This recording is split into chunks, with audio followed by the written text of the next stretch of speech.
दोस्तों, human space flight इतना ज़्यादा न्यूज़ में आ चुका है, इतनी सारी चीज़ें इसके बारे में हमें पढ़नी चाहिए, लेकिन मैंने बहुत से वीडियोस देखे यूट्यूब पर, कुछ बता ही नहीं रहे। और सिंपल सिंपल सवाल हैं कि अगर जैसे 4 लोग सिलेक्ट हुए हैं तो उसमें विमेन क्यों नहीं है। इसका कारण है एक, है ना, फूड के बारे में बात नहीं कर रहे कि अगर हमारे 4 लोग आसमान में जा रहे हैं, खाना क्या खाएंगे? क्या वहाँ पे ज़ीरो ग्रेविटी होगी? क्या वहाँ पर 4 लोग ही जाने वाले हैं? 3 की बात की गई थी, 2 की बात। कहाँ गिरेंगे ये वापस आकर? जब वापस आएंगे, जब हमारे पृथ्वी पे वापस आएंगे, कहाँ गिरेंगे? सवाल उठता है। हमारे और क्या प्लान है? ये बहुत सारे सवाल जो मैं इतने सारे वीडियोस ढूंढे मैंने, और मैंने इसरो की वेबसाइट को भी खंगाला, तो मैंने ये कुछ कंपाइल किया आपके लिए। मैं चाहता हूँ आप इसको वीडियो को पूरा सुने, ताकि जो हमारा ह्यूमन स्पेस फ्लाइट जो मिशन है, जो हमने ह्यूमन स्पेस फ्लाइट सेंटर भी बना दिया है इंडिया में, उसके बारे में आपको पूरी पूरी जानकारी मिल जाए। तो दोस्तों, आपने जैसे रिसेंटली सुना होगा कि अभी हमारे प्रधानमंत्री जी ने रिसेंटली 4 लोगों का चयन किया। बहुत ही लंबा प्रोसेस था ये, बहुत टाइम से ये 4 लोग ट्रेनिंग भी कर रहे हैं। और ये इंडियन एयरफोर्स के टेस्ट पायलट्स हैं। टेस्ट पायलट्स दोस्तों, मैं आपको चाहता हूँ बताना, एक बिल्कुल एलीट कैटेगरी ऑफ पायलट्स होती है, जो कि बहुत एक्सट्रीम ग्रेविटी की सिचुएशंस को, जी फोर्स बोलते हैं, उन सबको सहने में सक्षम होते हैं। एंड अभी क्योंकि सिंस हमारे पास विमेन टेस्ट पायलट नहीं है, हमारे पास फाइटर पायलट हैं विमेन, लेकिन टेस्ट पायलट नहीं है, इसी कारण आप देखते हैं कि जो ये 4 लोग, पहले 12 थे, 12 में से 4 सिलेक्ट हुए हैं। इन 4 में से 3 जाएंगे हमारे गगनयान में। ठीक है, कब जाएंगे, उसके पहले क्या प्रोसेस रहेगा, मैं आपको चाहता हूं बताना। ठीक है, तो ये 3 में जाएंगे लोग, और इसमें विमेन ना होने का कारण सिर्फ यही है कि टेस्ट पायलट हमारे पास नहीं है विमेन। अभी आने वाले टाइम में हम शायद देखेंगे विमेन टेस्ट पायलट भी होंगी, फाइटर पायलट से भी चयन किया जा सकता है। तो जो हमारे फ्यूचर के जो मिशन हैं 2035 तक के जो प्लान है, उसमें यू माइट सी विमेन जो कॉस्मोनॉट्स हैं, जिनको हम व्योम नॉट्स बोल रहे हैं। व्योम मतलब जो आसमान में स्पेस में जाएंगे, व्योम नॉट्स, तो ये विमेन हो सकती हैं। अब ना यहाँ पर ना बात एक समझ के देखो, जैसे ना ये कह रहे हैं कि हमारे जो ये 4 लोग हैं, हम जाएंगे आसमान में, है ना, और जो अभी तक हमारे बहुत से रॉकेट्स चलते हैं, लेकिन रॉकेट्स में इंसान बैठ के नहीं जाता। तो इंडिया ये चौथा कंट्री ही बनने वाला है। सबसे पहले ये प्रोसेस शुरू किया था रशिया ने, जो पहले यूएसएसआर हुआ करता था। उसके बाद अमेरिका पीछे रहने वाला नहीं था, तो अमेरिका ने भी कर लिया, है ना। उसके बाद 2003 में चाइना भी इस रेस में आ गया। अन इमेजिन 2003 के बाद कोई कंट्री अभी तक जो इंसान को लेकर आसमान में नहीं जा पाया। तो अब इंडिया यहाँ पर चौथा कंट्री होने वाला है जो कि ह्यूमंस को लेकर जाएगा आसमान में। इसीलिए हमने ह्यूमन स्पेस जो हमारा फ्लाइट का मिशन है, सेंटर भी बना दिया। ये पहले हमने टेम्परेरी रशिया से ऑपरेट किया कुछ टाइम, अभी फिर कोविड के बाद करते करते अभी हमने यहाँ इंडिया में डेवलप करना शुरू कर दिया, अभी डेवलप होने की स्टेज पर है। ओके, अब यहाँ पर ना हमने ना, जैसे आसमान में जाना इतना आसान नहीं होता। आसमान में जाना इतना आसान क्यों नहीं है? क्योंकि वहाँ पर जैसे पूरा एटमॉस्फेरिक कंडीशंस को देख पाना, और इतना दूर है, और पूरा इतने ग्रेविटी, इतनी तेज़ी से जब रॉकेट्स एक्सेलरेट करते हैं तो ह्यूमंस उसको सह नहीं पाते, है ना। तो ये सब चीज़ों की अलग लेवल की ट्रेनिंग होती है। लेकिन दुनिया में फिर भी आप देखते हैं कि बहुत से लोग आसमान में गए। इवन कि जो इंटरनेशनल स्पेस स्टेशन है हमारा, वहाँ पर भी लोग रहते भी हैं। ठीक है, तो इसीलिए ये चीज़ें डेवलप हो चुकी हैं, लेकिन भारत चाह रहा है, और दुनिया में ना इसको लेके कोई खास उत्साह होता नहीं था, क्योंकि इसमें कोई चीज़ निकल के आ नहीं रही थी। लेकिन इंडिया कह रहा है कि टेक्निकल एडवांसमेंट्स हो रही हैं, तो हम भी चाहते हैं कि हम भी इस मुकाम को हासिल करें। एंड अकॉर्डिंगली मैं आपको ना एक बात चाहता हूँ बताना, जैसे जो हमारा स्पेस सूट होता है, पर्टिकुलरली स्पेस सूट हमने बनाने की कोशिश की। हमसे अभी जो डबल सेफ्टी चेक, अभी हिंदुस्तान टाइम्स की एक रिपोर्ट है, उसमें हमारे पास डबल सेफ्टी चेक नहीं हो पाया था, तो हम अभी रशिया का स्पेस सूट ही यूज़ कर रहे हैं, क्योंकि बहुत ज़रूरी है। वहाँ पे रेडिएशन बहुत हाई होंगी, एंड रेडिएशन हाई होने के चक्कर में हमारे जो इंसान पर क्या असर पड़ेगा हमें नहीं पता।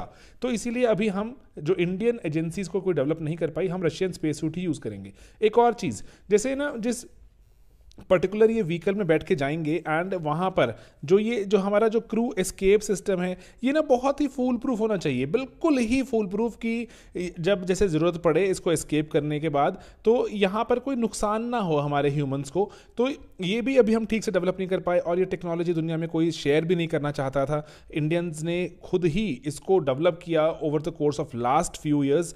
तो ये एक बहुत ही बड़ी चुनौती थी, और हमने इसको बना लिया फाइनली। ठीक है, तो इसीलिए ना कि जो क्रू मेंबर्स की सेफ्टी एटसेट्रा पर जो सेफ्टी वाली चीज़ें शेयर नहीं कर रहे थे लोग। अब ना मैं थोड़ा टेक्निकल होना चाहता हूँ, यहाँ पर टेक्निकल चीज़ें बताऊंगा।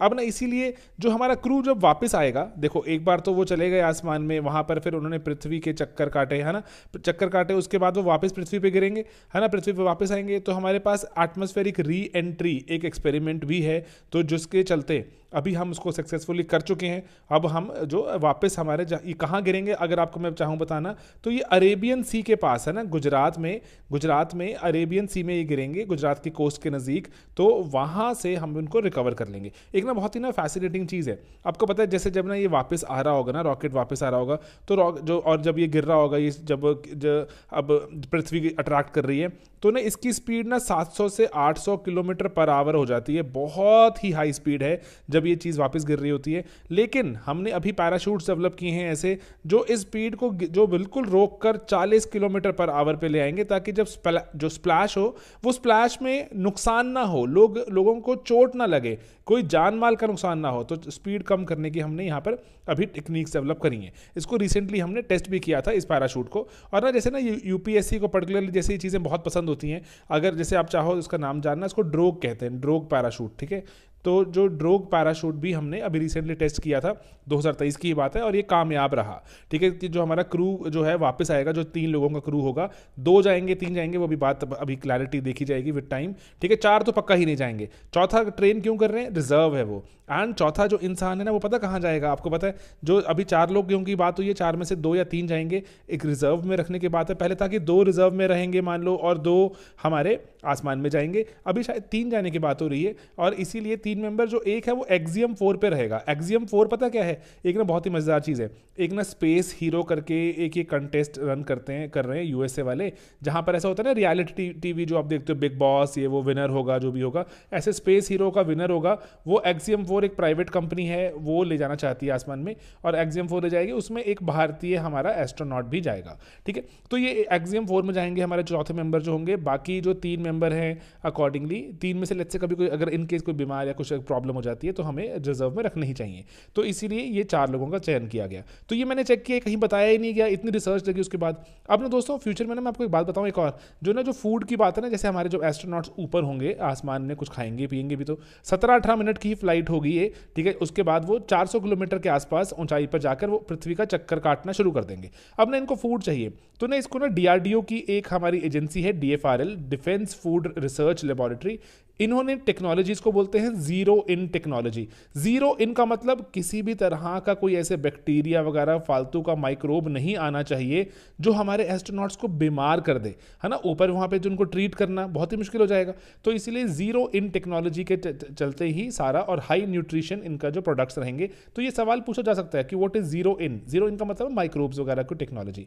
ओके, माइक्रोग्रेविटी ना जाननी बहुत जरूरी है दोस्तों, कि ना बहुत से लोगों को लगता है कि ना बच्चों को, मैं जैसे हम जानते हैं, पूछते हैं, इवन कमेंट्स में मैं चेक कर रहा और वीडियोस के, कि ना लोगों को लगता है कि ना जैसे ये पृथ्वी है, पृथ्वी के ऊपर जा चले गए रॉकेट में, अब ये चक्कर काटना शुरू कर देंगे यहाँ पर, तो यहाँ पर ग्रेविटी नहीं है दोस्तों। ग्रेविटी तो दुनिया में हर जगह पर, जो इवन की स्पेस के छोटे से कोने में भी ग्रेविटी है, माइक्रो लेवल की होती है लेकिन होती है। इनफैक्ट जो आपकी ये जो सैटेलाइट ऊपर घूम रही होती है, चक्कर काट रही होती है सैटेलाइट, इस सैटेलाइट में ये पर्टिकुलर एक तो आगे बढ़ रही होती है, एक इसको पृथ्वी खींच रही होती है। इस कारण से ये इस तरह से गिरती रहती है, इसको आगे खींच रही है, एक तो आगे और एक पृथ्वी खींच रही है, फिर आगे जाती रहेगी। तो that is how it keeps revolving. And मैं आपको चाहता हूं बताना कि पर्टिकुलरली ना जैसे जो अभी ये जा रहे हैं, हमारा जो पूरा का पूरा गगनयान जाएगा, ये लियो में जाएगा, लो अर्थ ऑर्बिट कहते हैं इसको, लो अर्थ ऑर्बिट। बहुत सी जगहों पे दिया हुआ है 400 किलोमीटर को लो अर्थ ऑर्बिट कहते हैं। No, that is not right. जो हमारे पृथ्वी का जो रेडियस है वो कुछ 6400 किलोमीटर के आसपास है। जो भी 6000 किलोमीटर से 1/3 डिस्टेंस पर रहती हैं चीज़ें, मतलब 6000 का 1/3 करते हैं, 2000 के आसपास आ गया। तो जो 2000 किलोमीटर आसमान से हम देखें, उसके नीचे वाले जो ऑर्बिट्स हैं उनको लो अर्थ ऑर्बिट कहा जाता है। एंड मेजॉरिटी जितने भी हमारे, जैसे आप देखते हैं, जितने भी जो स्पेस सेंटर एटसेट्रा वगैरह हैं आसमान में, आईएसएस है, तो इंटरनेशनल स्पेस सेंटर है, जो स्पेस स्टेशन 400 किलोमीटर पर ही है, ठीक है। तो इसीलिए मेजॉरिटी चीज़ें 400 के 350 के आसपास जाती हैं। जो चाइना का स्पेस सेंटर है वो भी 350 से 450 किलोमीटर की रेंज में ही ऊपर नीचे ट्रैवल करता रहता है, क्योंकि ना इसके फायदे हैं। एक तो ये नज़दीक है, और ना इसका जो टाइम है चक्कर काटने का अर्थ का बहुत छोटा है, 2 घंटे में, मतलब 128 मिनट में ये चक्कर काट लेता है। 128 मिनट का ऑर्बिट है, एलिप्टिकल है, ठीक है। सर्कुलर नहीं बन पाता क्योंकि केपलर्स का 3rd लॉ एक्टिवेट हो जाता है, वो जानने की जरूरत नहीं है। एलिप्टिकल इसका ऑर्बिट है। एलिप्टिकल मतलब कि ये अर्थ के गोल गोल चक्कर नहीं काटता, रादर अर्थ का थोड़ा सा ऐसे वाला चक्कर काटता है, अंडाकार चक्कर, ठीक है। अब इसमें डालने के लिए, इस पर्टिकुलर जगह पे डालने के लिए हमें कम एनर्जी यूज होती है, ये बात का ध्यान देना, ठीक है। जितना दूर लेके जाएंगे उतने सॉलिड रॉकेट चाहिए, है ना। 400 किलोमीटर तक ले जाना पहले ही बहुत सॉलिड रॉकेट चाहिए, लेकिन स्टिल उसके आगे लेके जाने में और ज़्यादा जान लगती है। अब यहाँ पर लेकिन अगर आपको कम्युनिकेशन करना है, एम्पलीफायर्स भी बहुत तगड़े नहीं चाहिए। ओके एम्पलीफायर से हो जाएगा, काम चल जाएगा, क्योंकि नज़दीक है अर्थ के। एंड लेकिन यहाँ पे जो इसका फील्ड ऑफ व्यू होगा ना, फील्ड ऑफ व्यू की कितनी पृथ्वी को देख पा रहा है, सिंस अर्थ के नज़दीक है तो फील्ड ऑफ व्यू छोटा होता है। जितना जितना आप दूर जाओगे, जितना पृथ्वी से दूर जाते रहोगे, आपका फील्ड ऑफ व्यू वाइड होता रहेगा, है ना। ओके, तो इसीलिए लेकिन अब यहाँ पे एक प्रॉब्लम आ रहा है, क्योंकि अर्थ के नज़दीक है, 400 किलोमीटर के आसपास है, तो अर्थ इसको अपने नज़दीक खींचती रहती है ऐसी सैटेलाइट को बहुत रैपिडली, तो ऑर्बिटल डिके दिखता है। तो इसीलिए जो चाइना का स्पेस सेंटर है वो कभी 450 के आसपास थोड़ा बहुत ऊपर नीचे होता रहता है। तो क्योंकि ऑर्बिट उसका जो अर्थ के उसको नज़दीक खींच लेती है सैटेलाइट को, फिर से उसको बूस्ट करना पड़ता है वापस सैटेलाइट को पुश करने के लिए। तो ISS भी हमारा 400 किलोमीटर की रेंज में ही चलता है। अब लेकिन ना यहाँ पर ना केस्लर सिंड्रोम, ये ना UPSC सवाल पूछ चुका है, लेकिन चलो दोबारा पूछ ले। केस्लर सिंड्रोम पता क्या होता है? मेजॉरिटी ना यहाँ पे जितनी भी सैटेलाइट्स हैं 400 किलोमीटर के आसपास ही देखने को मिलती हैं हमें। तो उसके कारण ना जैसे उनके कोई, जैसे कभी कोई सैटेलाइट को ऊपर छोड़ने गया था रॉकेट, कोई किसी का पार्ट टूट गया, कोई पेच लूज हो गया, स्क्रू घूम रहा है, छोटी चीजें घूमती रहती हैं, एंड वो इतना तेजी से चक्कर काट रही है 8 किलोमीटर पर सेकंड की स्पीड से, 8 किलोमीटर पर सेकंड, ठीक है, not our not minute, 8 kilometre पर सेकंड की स्पीड से चक्कर काट रही हैं। इतना तेजी से गोली के जैसे निकलती हैं वो, कि वो छोटी चीजें भी बहुत जो स्पेस सेंटर को उड़ा सकती हैं। तो इसीलिए वहां पर क्या कहते हैं कि केस्लर सिंड्रोम बोलते हैं कि छोटी सी चीज भी अगर कभी टकरा गई किसी और चीज से, तो वो और जो चीजों को तोड़ेगी फोड़ेगी, वो सब चीजें भी गोली के जैसे चलेंगी और चीजों को तोड़ेंगी फोड़ेंगी। तो पूरा एक सिंड्रोम, मतलब एक बीमारी का घर बन सकता है वो, कि एक छोटा सा जो प्रोडक्ट वहां पर, जिसको हम बोलते हैं स्पेस में जो हमारे डेबरी पड़ा है, डेबरी का मतलब है जो कूड़ा करकट पड़ा हुआ है छोटे चीजों का, वो आपस इतना ज्यादा बढ़ता जा रहा है, अब इतना बढ़ता जा रहा है कि जैसे ही वो बाकी रॉकेट से टकराएगा और डेबरी को क्रिएट करेगा, वो और से टकराएगा और क्रिएट होगा। केस्लर सिंड्रोम का नाम दिया जाता है इसको। तो अगेन इस चीज़ें जाननी ज़रूरी होती हैं। एंड लेकिन दोस्तों हम यहाँ पे ना जो बात को हम वापस चलें, तो ना जैसे अगर इन केस हमारा जो रॉकेट ऊपर जा रहा है, खुदा ना खास्ता कभी ऐसे कुछ प्रॉब्लम हो जाती है, तो अबॉर्ट टेस्ट भी किया गया। वो भी हमारा अबॉर्ट टेस्ट भी हमारा कामयाब रहा, ठीक है। तो अबॉर्ट टेस्ट में भी हमने चेक किया था कि लेट्स से हमारा क्रू है और वो जाते हुए लेट्स से कोई प्रॉब्लम आ जाती है ऊपर चढ़ते हुए इंजन को, रॉकेट को, तो हमें अपने क्रू को बचाना पड़े, है ना। बचाने के लिए हमने अबॉर्ट टेस्ट किया। तो अबॉर्ट टेस्ट ऐसा होता नहीं, आपने देखा होगा कि जो अगर लेट्स से कोई जो एक जहाज़ चल रहा है, अगर फाइटर पायलट जो वाला जो जहाज होता है उसमें कोई दिक्कत आ जाती है, वो सडनली इजेक्ट कर लेता है ना, इजेक्ट कर लेता है। ऐसा ही अबॉर्ट टेस्ट है, इसमें बस ना इजेक्शन ऐसा होता है कि ना थोड़ा दूर ले जाता है ये, और पर्टिकुलरली जो हमारा बाकी रॉकेट है उसको एक दूसरी दिशा में पुश कर देता है, ताकि जो हमारे क्रू है वो सेफ रहे। रॉकेट में अगर मैल फंक्शन हो गया था, रॉकेट में ब्लास्ट हो सकता है, तो इसीलिए पैड अबॉर्ट टेस्ट करने जरूरी है, ठीक है, ताकि ह्यूमंस हमारे सेफ रहे, ठीक है।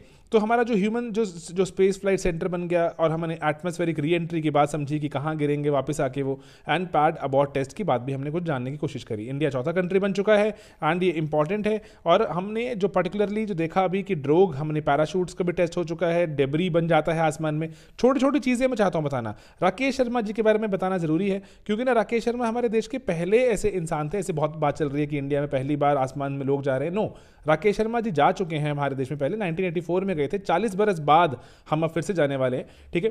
तो लेकिन वो गए थे रशिया का ही एक जो जा रहा था जो रॉकेट ऊपर, सोयूज, है ना, T11 में गए थे, और वो रशिया का ना वहाँ पे एक स्पेस ऑब्जर्वेशन सेंटर था जिसको सैल्यूट कहते हैं, सैल्यूट, है ना, SALYUT, सैल्यूट 7 में जाके उन्होंने 7 दिन बिताए थे, ठीक है, 7 दिन बिताए थे। जो रशियन जो और बाकी कॉस्मोनॉट्स थे उनके साथ उन्होंने 7 दिन बिताए थे, ठीक है। तो ये चीज़ें जो थोड़ा सा समझ लोगे, जान लोगे, तो we just do not know कि कब काम आएंगी। एंड हमने जैसे जाना कि विमेन क्यों नहीं है, फूड के बारे में बात की, माइक्रोग्रेविटी 3 मेंबर्स की बात है, और स्प्लैश डाउन कहाँ पे होगा, मैंने आपको बताया कि गुजरात में के नज़दीक अरेबियन सी में स्प्लैश डाउन होगा। ओके, अब भारत का ना फ्यूचर में ना प्लानिंग, एक और भी बड़ी मजेदार प्लानिंग है। भारत चाह रहा है कि जैसे ना कि हम जो नेक्स्ट जनरेशन लॉन्च व्हीकल बनाएं। अभी देखो, पहले आपको पता है हमने छोटू वाला एक स्कूटर बनाया, PSLV, दूर तक जाता था, हम मार्स तक ले गए इसको, है ना। PSLV से हमने अच्छा वाला बनाया GSLV की सवारी करते करते अभी हम जा रहे हैं मून तक जा रहे हैं, GSLV के चलते अभी हम आसमान में इंसान को लेकर जा रहे हैं। पावरफुल, बहुत ही पावरफुल इंजन है। अब भारत कह रहा है इसरो काम कर रहा है NGLV पे, नेक्स्ट जनरेशन लॉन्च व्हीकल। ये रीयूजेबल व्हीकल होगा कि रॉकेट ऊपर जाएगा, वापस आके इसको रीयूज कर पाएंगे, ठीक है। तो वो हम चाहते हैं भारतीय अंतरिक्ष स्टेशन बनाना, जैसे इंटरनेशनल स्पेस स्टेशन है, ऐसे BAS 2035 तक का टारगेट है कि हम BAS बनाना चाहते हैं। बहुत ही महंगा प्रोजेक्ट है, लेकिन इंडिया चाहता है करना। एंड स्पेडेक्स, जो हम स्पेस की भी एक ऐसी एक एजेंसी चाहते हैं, डॉकिंग हम चाहते हैं जहां पर जाके हम डॉक कर सकें, मतलब अगर हमें रुकना हो वहां पे, अगर कुछ और कुछ चीज़ें सीखनी हो, तो स्पेडेक्स हम बनाने की कोशिश भी कर रहे हैं, जो डॉकिंग एक हमारे एक पूरा एक प्लेटफॉर्म होगा भारत का, स्पेडेक्स, ठीक है।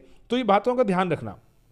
अब ना दोस्तों, जो ना ये इंजन की मैंने बात की ना, GSLV, ये ना अभी जो हम यूज़ करने वाले हैं, इसमें ये लॉन्च व्हीकल ना बहुत ही पावरफुल है। इसको LMV3 कहते हैं, ठीक है। LVM3, क्योंकि लॉन्च व्हीकल मार्क 3, ये लॉन्च व्हीकल मार्क 3, ये जियो सिंक्रोनस ही एक हमारा सैटेलाइट GSLV मार्क 3 का ही हमने इसको रीनेमिंग कर दी थी, LVM3 कह दिया था। अब यहाँ पे ना एक चीज़ों को ध्यान देना कि ना ये तीन स्टेजेस में इसके इंजन चलते हैं। पहला जो ये जलाएगा सॉलिड फ्यूल को, ये देखो लिखा हुआ है, फिर जलाएगा ये लिक्विड फ्यूल को, फिर जलाएगा बहुत सुपर ठंडा किया हुआ क्रायो वाले फ्यूल को, ठीक है। जो अब देखो, बहुत से बच्चों को सिर्फ क्रायो के बारे में पता होता है कि उसमें लॉक्स और LH2, मतलब लॉक्स मतलब लिक्विड ऑक्सीजन और लिक्विड हाइड्रोजन बर्न करेंगे, लेकिन उसके पहले बहुत जरूरी है, ये ना इंटरव्यू में पूछा गया इस बार सवाल। ये दोस्तों इमेजिन, केमिकल इंजीनियरिंग के जो स्टूडेंट थे कोई, तो शायद उनके पास केमिस्ट्री ऑप्शनल होगा, उनसे पूछा गया था कि सॉलिड फ्यूल में कौन सा यूज हो रहा है। I am just guessing, I am not sure, हम किसी हो सकता है आम इंसान को पूछ लिया हो, लेकिन ये पता होना चाहिए हमें, प्री में पूछ सकते हैं, है ना। सॉलिड फ्यूल जो यहाँ पे डलेगा, सॉलिड फ्यूल जो जलेगा, उसको HTPB कहते हैं ना। ये HTPB तो फेमस है, लेकिन इसका मतलब क्या होता है? हाइड्रोक्सिल टर्मिनेटेड पॉलीब्यूटाडीन, ठीक है। तो ऑफ कोर्स ये ना, जैसे इसको थोड़ा जो ब्यूटाडीन एक्सेट्रा जो यूज़ होती हैं, एंड इसीलिए सॉलिड जब हम उसको यूज़ करते हैं तो और थोड़े से एरिया में हम ज़्यादा सारी स्टोर कर सकते हैं। ज़्यादा स्टोर करने से हम उनको जला पाएंगे, तो बहुत सारा प्रोपल्शन प्रोड्यूस होगा। Okay, then next stage is liquid. Liquid में हम जो यूज़ करते हैं UDMH, अनसिमेट्रिकल डाइमिथाइल हाइड्राजाइन, ठीक है।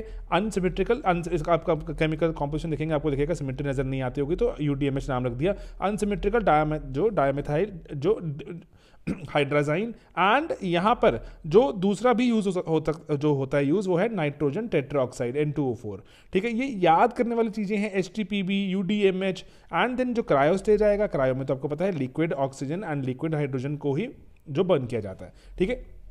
बहुत ही ज़्यादा इससे propulsion जो प्रोड्यूस होता है। एंड इसमें जो अब अगेन जो इंजन है, जो सबको जो चलाएगा, जो हमारा जो क्रायो वाला स्टेज है, उसको CE इंजन कहा जाता है, क्योंकि CE का मतलब क्रायो इंजन। दोस्तों कोई ऐसे हाई फाई वर्ड नहीं है, क्रायो इंजन की बात हो रही है। और ये स्पेस फ्लाइट के लिए भी अभी इसको हमने टेस्टिंग कर ली, तो ये अब अगेन जा सकता है। तो ये कितना भार उठा सकता है? नज़दीक तक ले जाना है तो ज़्यादा भार उठा लो, और दूर तक ले जाना है थोड़ा सा भार कम होता जाता है। जैसे अभी हमने 400 किलोमीटर लियो पे लेके जाना है तो 10,000 किलो तक ले जा सकते हैं, ठीक है। पेलोड कैरिंग कैपेसिटी है इसकी। जब अगर मैं 400 से आगे लेके जाना है, लेट्स से अगर हम चाहते हैं कि लेट्स से इसको ले जाना 2000 किलोमीटर तक, पेलोड कम हो जाएगा, 4000 के आसपास मान लो, है ना। और डिस्टेंस बढ़ाएंगे तो पेलोड कितना कैरी कर सकता है सामान इसमें, वो कम होता जाएगा, है ना, क्योंकि दूर तक जाना है, फ्यूल ज़्यादा लगेगा तो कैरिंग कैपेसिटी कम हो जाती है। तो ये छोटी छोटी चीज़ों को ध्यान रखना। अब ना यहाँ पे ना बस आखिरी में आपको मैं चाहता हूँ बताना एक कि ना जो हमारा जैसे ना जो मिशन है, ये स्ट्रेट फॉरवर्ड ऐसा नहीं है कि चलो बिठाओ इसमें लोगों को और ले चलें, हमारा जहाज़ तैयार है। बहुत बहुत बहुत टाइम से इसकी ट्रेनिंग जो टेस्टिंग चल रही है। 2014 में हमने सबसे पहला इसका टेस्ट किया था, वो था री एंट्री टेस्ट कि ना कि क्या हम वापस से री एंट्री कर पाएंगे, उसमें कामयाबी मिली। फिर हमने पैड अबॉर्ट टेस्ट किया कि पैड अबॉर्ट हो सकता है। फिर हमने लिक्विड फ्यूल टेस्ट करना शुरू किया। उसके बाद फिर हमने वहाँ पर री एंट्री की दोबारा से कोशिश करी कि हाई ऑल्टीट्यूड में क्या हम री एंट्री कर सकते हैं। उसके बाद हमने नए नए तरह के टेस्ट करते रहे, एंड अभी जो हमारा जो स्पेस फ्लाइट मिशन है वो बहुत ही करीब पहुंच चुका है। अब हम ना हम 3 बार हम जो 3 डिफरेंट लेवल पर 1 and 2 and 3 3 डिफरेंट बार हम आसमान में चीज़ें भेजेंगे, फिर वापस लेकर आएंगे। जो तीसरे वाले में हमारे ह्यूमंस बैठकर जाएंगे, ठीक है। तीसरे वाले में जाएंगे, दूसरे वाले में जाएगा हमारा ये रोबोट, ठीक है। रोबोट है जिनका नाम है आपको पता है व्योममित्रा, है ना। जो दूसरे वाले में एक तो जाएगा बिल्कुल ये अनमैन्ड है, अनक्रूड है, कुछ भी नहीं है इसमें, सब ऐसे जाएगा वापस आएगा।